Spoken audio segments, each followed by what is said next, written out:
future. And I'm going to say this, and I don't want people getting mad at me because a lot of people are using this as an excuse for voting for criminal too, which is abortion.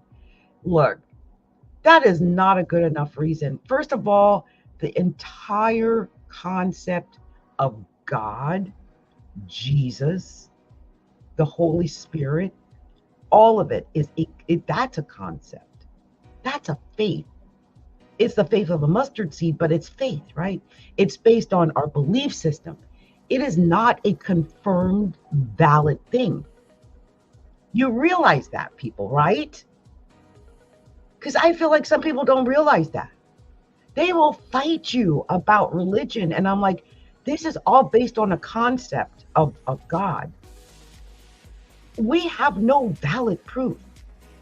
We just believe it because we're faithful. We have faith that it's true. We have this deep internal belief system that there's a God, that we were created. There's a creator. We believe this. I do. I believe in God. But what I don't believe in is that we should make decisions that would lead to other people's demise based on our own belief system in God. Because everyone who believes in God doesn't even believe it the same. The rules, the regulations, the laws, the things to follow, the commandments. I mean, there's the 10 commandments, but there's nowhere in there except for thou shalt not kill. Is there anything about abortion? And the thing is, since we're going to the point, and I actually think when I hear that, I'm more upset at people who are making the laws that are creating more actual deaths than those who has anything to do about abortions, because those babies can't live outside of the woman. You're killing off the woman. That means you're the one who's killing. The side goats can't live without the woman or the person. The person is who's being killed, not the side goat. You know what I mean by a zygote, right? Because it's not even an embryo until a certain time.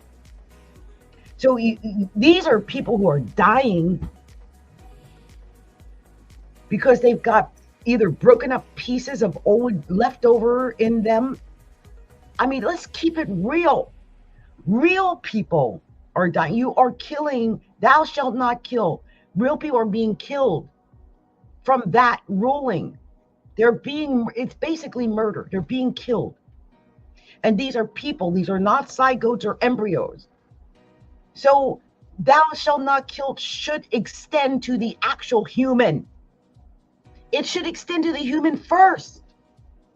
That's why I don't understand any of what they allowed to happen with the Supreme Court or with this abortion thing with Roe versus Wade, because now we're losing actual living, breathing humans, not zygotes or embryos that may not be able to live outside of the body of their host. They're nothing but really parasites until they're old enough to survive outside of the body of their host. And if they're dead inside, then they're dead. Why would you leave that dead fetus inside that's no longer a viable human or anything that is alive? It's already dead.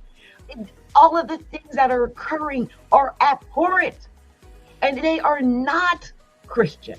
They are not anything God would condone. You are allowing people to die over horrific thought patterns, over a belief system that I don't believe has anything to do with what he would want.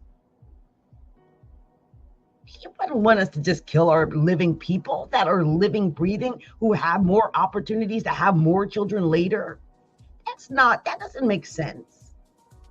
And can I say this also? This whole thing about it being good or bad or evil or whatever you might think about that is between that person and God. Because if you believe there's a God, then that's the person who makes the choice, not us, not any of us living here. We're all on the same equal playing field. You're trying to play God over someone else's life. And that is not our place. You may feel a certain way about something. You may not like it. You might have your own belief systems. You might have learned things in church, have Whatever, I don't know what it is you're thinking, but my goodness, at some point we have got to stop the idiocy and start doing what is going to save lives, real lives, not psychotes that couldn't even exist outside of the dead life. We've got to stop this. There is something horrendously backward and wrong about what I've been seeing. And no one's addressing that this is all based on a flimsy idea of a God that we don't even know is real. We just believe it with our heart. So you're making a decision over someone's life, over your belief system that could possibly not even be true. It's heartbreaking. So please.